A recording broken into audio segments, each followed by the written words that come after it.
करता है। आपने 100 मैचेस की बात की, 100 मैचेस में उसने 36 दफा 5-5 विकेटें ली हैं। यार मुझे समझ नहीं आता जो इस तरह के टैलेंट है ये इंडिया निकालता कहाँ से। कुलदीप हो गया और अश्विन हो गया। तो उनके एक्शन को बैन किया गया। इतनी सारी रिस्ट्रिक्शन होने के बावजूद हम बिल्कुल भी ये एक्सपेक्ट नहीं कर सकते थे कि अश्विन इतने अच्छे बॉलर बन के ना हमें हमारे सामने आएंगे। कि ये नहीं कि उसने सिर्फ बॉल से अच्छा परफॉर्म किया, उसको जहां जहां पे मौका मिला उसने बैट के साथ भी परफॉर्म करके दिखा। हम बात करें इंडिया के सर्कल में कोई आई थिंक सो के 35 प्लस क्रिकेटर्स हैं जिन्हें आप किसी भी जाके प्लेटफॉर्म पे परफॉर्म करवा दो वो आपको खेल के दिखाएंगे।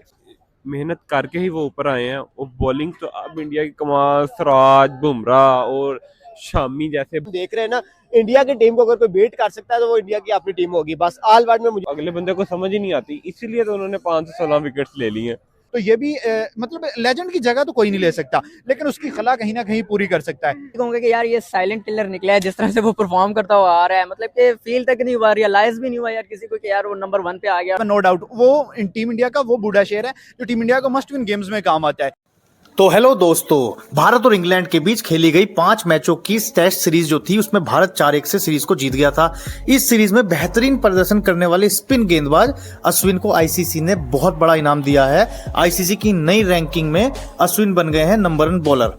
अश्विन ने बुमराह को पछाड़ते हुए नंबर 1 की रैंकिंग हासिल करी, लेकिन इस नई रैंकिंग के हिसाब से बुमराह खिसक कर आ गए हैं नंबर 3 पर। मैं आपको बता दूं, इस रैंकिंग के हिसाब से नंबर 1 पर अश्विन है, नंबर 2 पर आ चुके हैं जोश हेजलवुड और नंबर 3 पर खिसक कर चले गए हैं बुमराह। तो आइए देखते हैं इस पर पाकिस्तानी मीडिया की क्या प्रतिक्रिया है। अश्विन के बारे में क्या कहें, वो डिजर्व भी करता है। आपने 100 मैचेस की बात की, 100 मैचेस में उसने 36 दफा 5-5 विकेटें ली हैं। और ये सबसे बड़ा रिकॉर्ड है जो कि किसी भी स्पिन बॉलर के लिए मतलब कि एक पहाड़ जितना एक टारगेट है, मतलब कि उसको रिकॉर्ड को तोड़ना।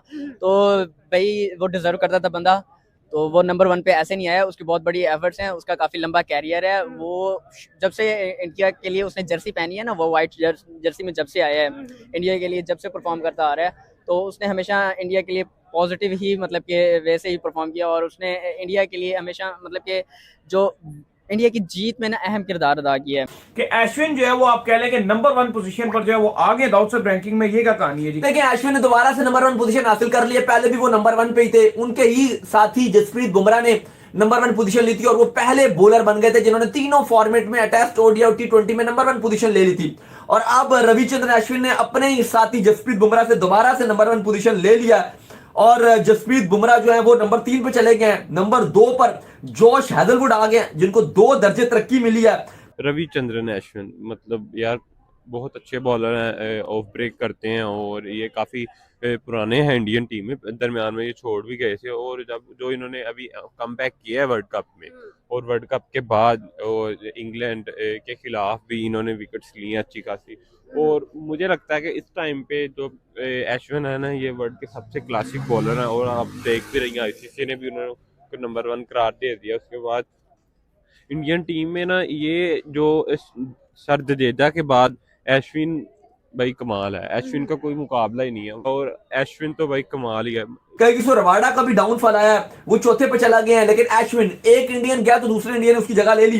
नंबर 1 पे अश्विन, नंबर 2 पे हेजलवुड, 3 पे जसप्रीत बुमराह, 4 पे रबाडा, 5 पे कमिंस, फिर लियोन, 7 पे रविंद्र जडेजा, 8 पे प्रभात जसूरिया, फिर आपके जो है वो जेम्स जिमी एंडरसन आ रहे हैं। और हमारे लिए बीइंग अ पाकिस्तानी खुशी की बात है कि फाइनली नंबर 10 पे शाहीन शाह अफरीदी अब आ गए, क्योंकि हम बार बार ये बात कर रहे थे कि कोई भी पाकिस्तानी टॉप 10 में नहीं है। तो अश्विन की देखिए आपने बात की, अश्विन नो डाउट वो टीम इंडिया का वो बूढ़ा शेर है जो टीम इंडिया को मस्ट विन गेम्स में काम आता है। अब उसकी सर्विसेज उठा के देख लें, तकरीबन जितना भी उसने 2011 से लेके वो कंटिन्यूस क्रिकेट इंडिया के लिए खेलता रहा है। उस बंदे का एक्शन बैन हुआ, उसके बाद उसने अब बायोमैकेनिकल प्रोसेस के थ्रू उसको ठीक करवाया, उसके बाद भी उसकी बॉलिंग में इफेक्ट नहीं पड़ा, इवन क्या मजीद लीथल हो गया। देखिए उसका और रविंद्र जडेजा का जो कॉम्बिनेशन है ना, जो कपल है, वो बहुत ज्यादा हर्ट करता है अगली टीम को। हमने देखा इंग्लैंड के खिलाफ, अगर एक आउट नहीं कर रहा तो दूसरा आउट कर रहा है, एक दूसरे को बैकअप प्रोवाइड कर रहे हैं और दोनों टाइप्स के स्पिन इंडिया के पास मौजूद है। शाहीन शाह अफरीदी जो है वो अब 10वें नंबर पे आ गए, ये एक अच्छी बात है। बैटर्स की रैंकिंग की बात किया तो केन विलियमसन नंबर 1 पे, बरजमान है, रूट 2 पे है, बाबर को 2 दर्जे तरक्की मिली है, 3rd नंबर पे आ गए, बड़ी अच्छी खुशखबरी है। डेरिल मिचेल 4th पे आ गए हैं, स्टेन 5वें पे है, इंडिया के रोहित शर्मा 6ठे पे, डिमुथ कुर्तने श्रीलंका के 7वें पे, जायसवाल इंडिया के 2 दर्जे तरक्की के बाद 8वें पे, फिर 9वें पर विराट कोहली है। इवन ये सीरीज भी नहीं खेले पूरी इंग्लैंड की 5 मैचेस की, फिर भी विराट कोहली 9वें नंबर पे हैं। इनको भी 1 दर्जे तंजली हुई है, नीचे गिरे हैं क्योंकि खेल नहीं रहे थे और इंडिया खेले जा रहा था। और फिर 10वें पे हैरी ब्रूक्स नजर आ रहे हैं।